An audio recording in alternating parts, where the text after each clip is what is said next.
The Honourable Member for Bowmanville, Oshawa North. Thank you, Madam Speaker. I rise today to raise very serious concerns about Liberal legislation, Bill C-3.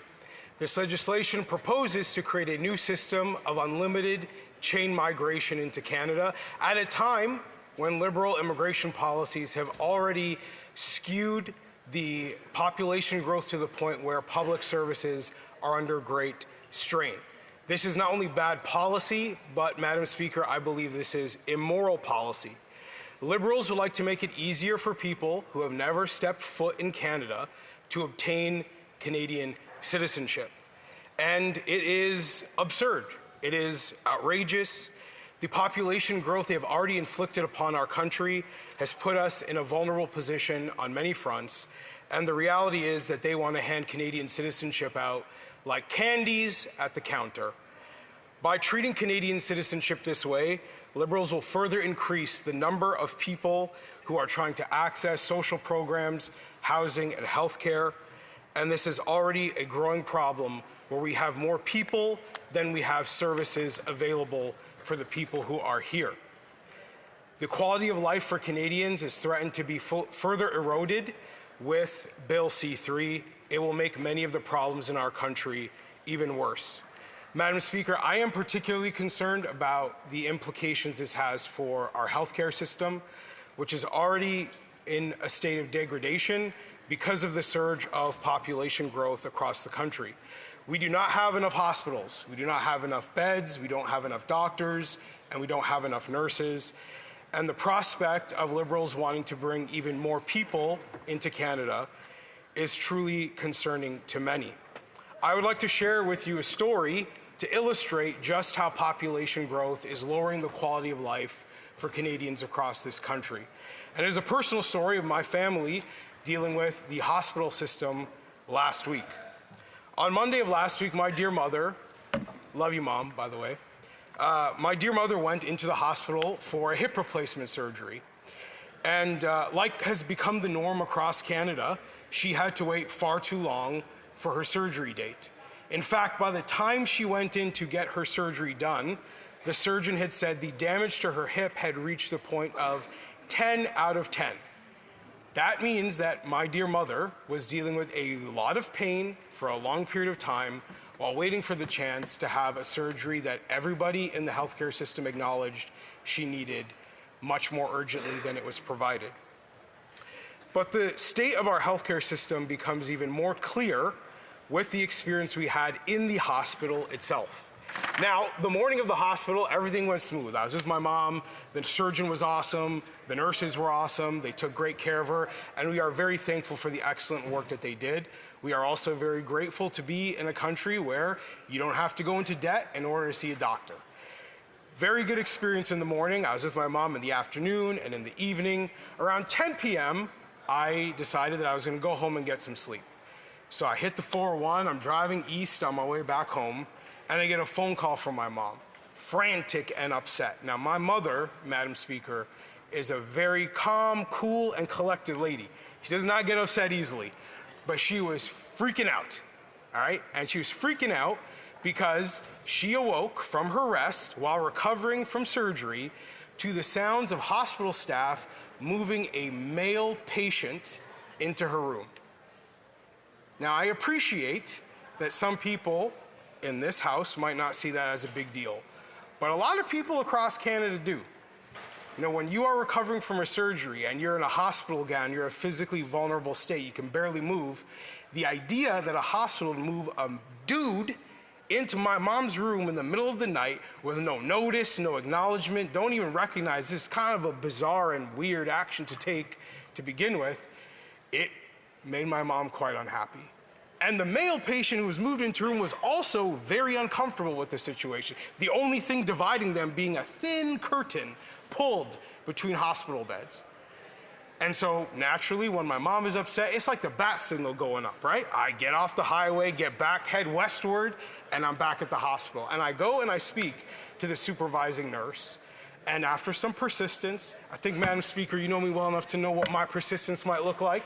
They did move my mom to a new hospital room with a female patient.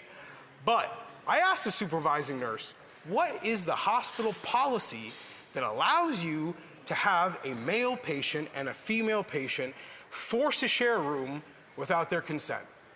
And so they printed it off and they handed it to me, and I looked at it, and it was a policy that said, due to overcrowding and under-resourced hospitals, the hospitals in Toronto had taken the decision that they were going to have to give themselves that power. Now, I'm not of the belief that that makes it a good choice for them. I don't like the policy, but you could see very practically what population growth has done to our hospitals in that moment. And I did some research, Madam Speaker, and I found this has become a common practice in hospitals all across Canada, giving themselves the ability to pair male and female patients in the same room against their will because they just don't have enough space. So now a week later, Madam Speaker, I come back to Ottawa after that whole ordeal, and what is the first thing on the legislative calendar? The Liberals want to make it easier to bring even more people into our country, increase the demand even further on our healthcare system, and continue to demonstrate a quite objectively observable pattern of policymaking that would indicate they would rather bring new people into this country than take care of the people who are already here.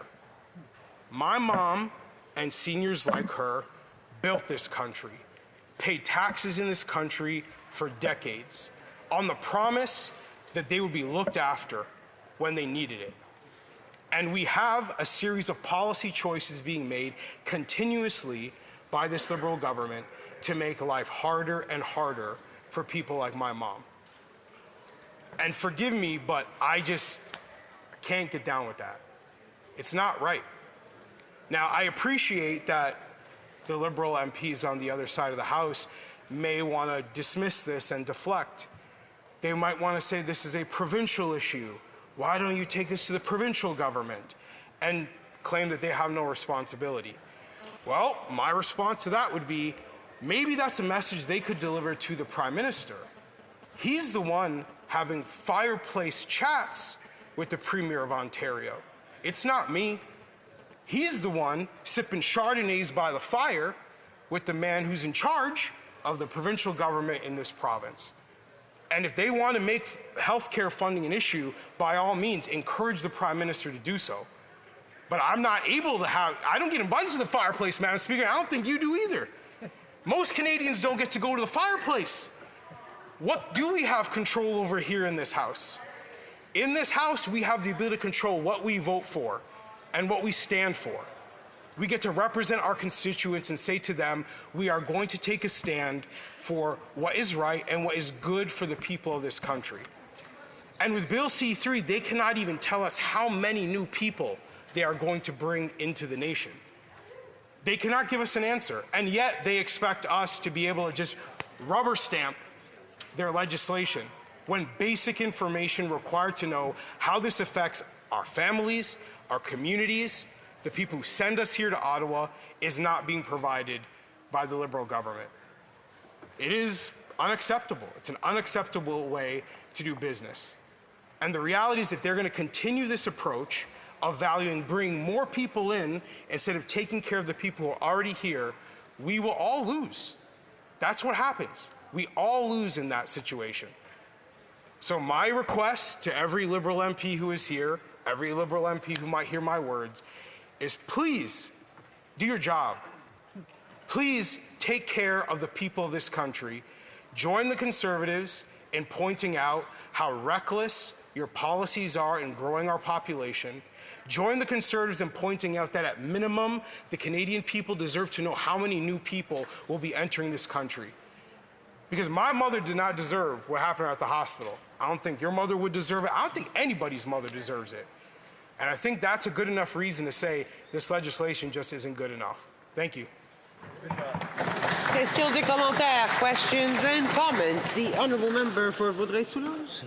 Merci beaucoup, Madame la Présidente. I'd like to thank my honourable colleague for his remarks. Madam Speaker, he chose to spend his time talking about the healthcare system, and that's the honourable member's right to do so. He shared a story about his mother, and I appreciate that because I too have a story with my mother recently being in the hospital for emergency surgery.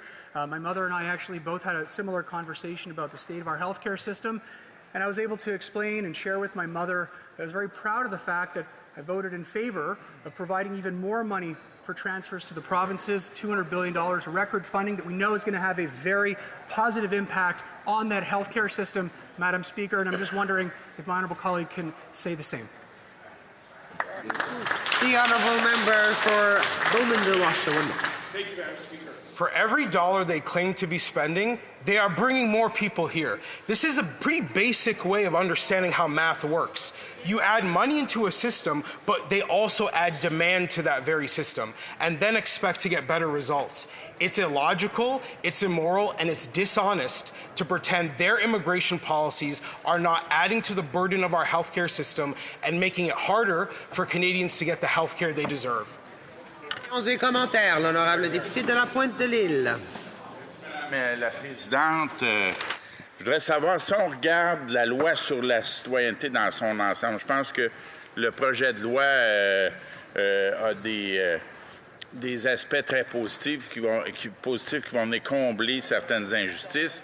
Il y a sûrement des ajustements à faire aussi.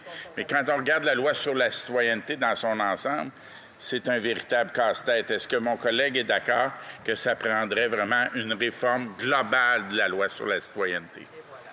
Member for Bowmanville, Oshawa North. Thank you, Madam Speaker. Look, I don't understand why the first question everybody isn't asking is how many people? This is the primary point I am trying to make here today. We don't have basic information on how many people, and we can make this more complicated and dress it up in political language if they like. All I want to know is how many people are they planning to bring into our country so that when we go back to our constituents, we can at least say we made an informed decision. I would encourage my honourable colleague from the bloc to be asking that very same question and make that the #1 priority in this conversation.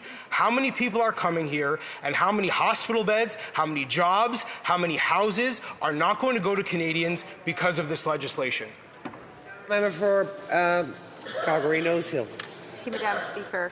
I just wanted to ask a follow-up question on something that my colleague said about the spending of healthcare dollars and the number of people coming into the country. I'm looking at an article from December 12th, 2024 that said Canadians face the longest ever healthcare wait times in 2024. Study finds. So we had one colleague get up here and say, oh, we're spending all this money on healthcare, but at the same time, we have a vertical hockey stick increase in the number of people that came into the country. And this bill, the government can't even say how many people it will allow into the country through this bill. So they're trying to claim that they're spending enough money on healthcare while exponentially juicing the immigration numbers. It's not an immigrant's fault for wanting to come to Canada. It is the Liberal government's fault for burdening our already broken healthcare system with numbers of people that our country can support. Does he agree? Honourable member for Bowmanville, Oshawa North. Absolutely, I agree. Thank you. Questions et commentaires, questions and comments. L'honorable député de Madawaska qui reste Merci, Madame la gauche. Présidente. Tout à l'heure, je disais à mon discours que c'était important de faire preuve de rigueur et de sérieux dans nos propos, d'un débat aussi sérieux que celui sur l'accès à la citoyenneté. C'est à ce type de discours-là que je faisais allusion. Je crois qu'il faut éviter les exagérations, les idées simplistes ou les slogans chocs pour enflammer les médias sociaux, prendre sérieux nos responsabilités comme législateurs et vraiment se concentrer sur l'étude du projet de loi C3 qui porte sur l'accès à la citoyenneté.